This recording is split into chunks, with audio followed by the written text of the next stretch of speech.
Okay, this is Larry with Forging the Path.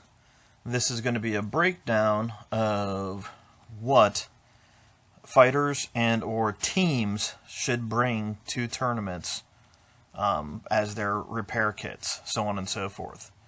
A couple of these things are kind of heavy, and that affects the weight for baggage, so it's understandable that certain items wouldn't be brought. But I do recommend that you bring the majority, if not all, this. So first off is something to hammer rivets on or reshape metal. You have the anvil here. This is a 15-pound simple hand anvil, Harbor Freight. It's like $20 to $30, nice and cheap. Or if you're lucky and you have a friend who's in metal fabricating, you can get this small little 2-pound plate, which is great for fitting inside homes and all sorts of different places to do your riveting and such. The next item on that list, directly relating, is a rivet setter. If you've never seen one of these, we'll be going over this in a later video. You will also need hole punch. You'll either use a set like this, which this you'll need a soft area to impact and strike when you're working with, or you use one of these, which is a rotary hole punch. It already has a little brass plate for it to go up against. If you do this on an anvil, you will ruin your other punch. From there, you need something to cut your rivets with. I really like these. It's an Irwin vice grip cutters, for lack of a better word. Has this little, give you a little bit more strength, this cut thing. Really impressed with these. These are really comfortable to use when doing tons of rivets, like, I don't know, Christine's kit. Next you'll need a decent hammer, rounded end, flat end. Once again, I prefer 16 ounce typically. Sometimes you need a smaller hammer. For the smaller hammer, same thing, stuff like this, because it's rapid repairs, so on and so forth. You don't need to go expensive. Harbor Freight totally works for the majority of these items.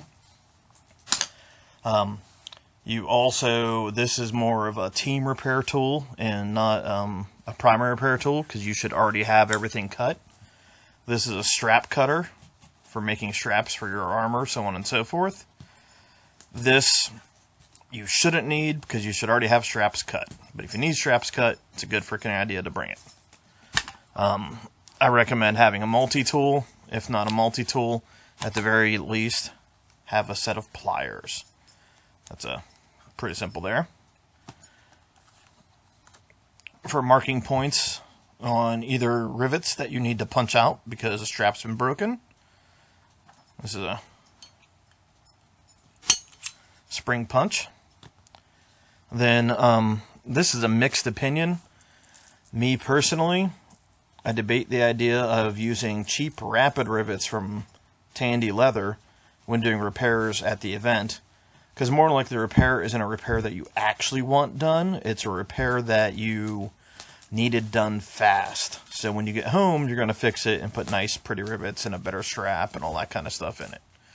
So it's debatable to use these because they'll hopefully get the job done for that short amount of time. The next step up from that is going with copper roofing nails. But bringing these to use, same thing. They're easy to get rid of. They're easy to take out. Metal on metal, these things don't last for shit. But metal on leather, metal on fabric, they're good to go. Then bringing some buckles. And you only should bring buckles if you didn't bring prepared straps. You should bring prepared straps.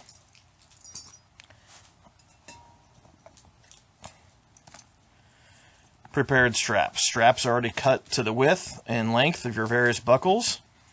And the length is for the going around your arm or wherever it may be. It's potentially worth it just to cut long ones so they can be cut to whatever size they need to be cut to. Also, you should have some that are already configured with a buckle on them, so it's easy for the armor to do a quick repair. This is actually a repair buckle as it is. You can see another piece of leather was added to it because it needed to be made longer. And then it was taken off when got home to put an ice buckle on instead. So on and so forth. Every fighter, you should bring a pile of these for the armors. If you're not doing repairs, you bring these so the armor doesn't have to waste his money on leather and buckles and his time on cutting this stuff for you when you could have already had it prepped for him. This is completely your fault, fighter, if you make an armor deal with this.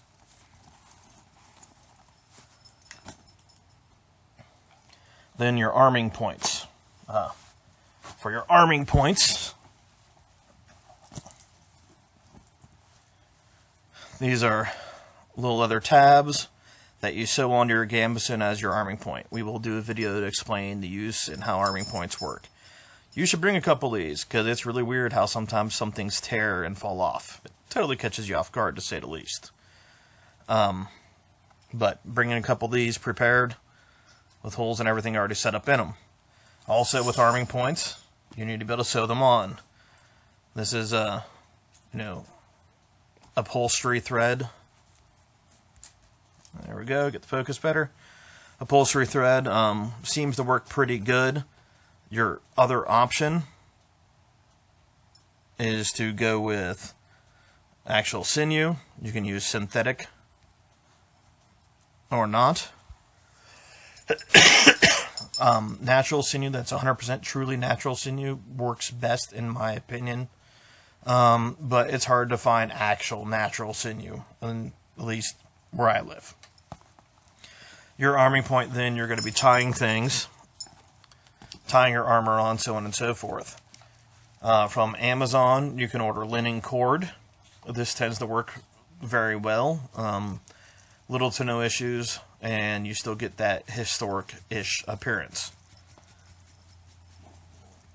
Can always go with 550 cord. 550 cord, I prefer to pull this out of the center, the guts, whatever you're going to call it. But you can use this. Of course, it does not look historic, but it is commonly used, and it tends to take the abuse quite well.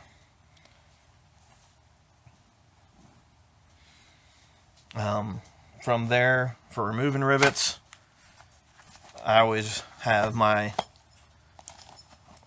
chisel and punch set.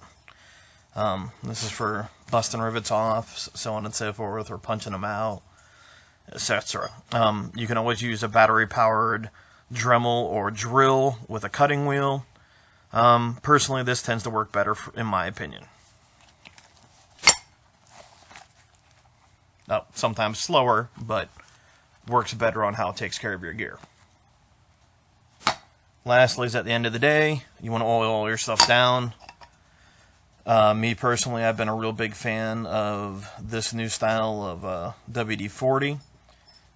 It tends to stay on the metal longer. I've fought in the rain with this, and then basically had the Rain-X look on my steel, as if it kept the water from even settling on it. It was kind of neat. And then you have, this is a gun oil rag for just putting the oil all over your armor, so on and so forth. But as I said, this is the basic idea for the typical toolkit that definitely, if you're planning on being the team armorer, you need to bring this.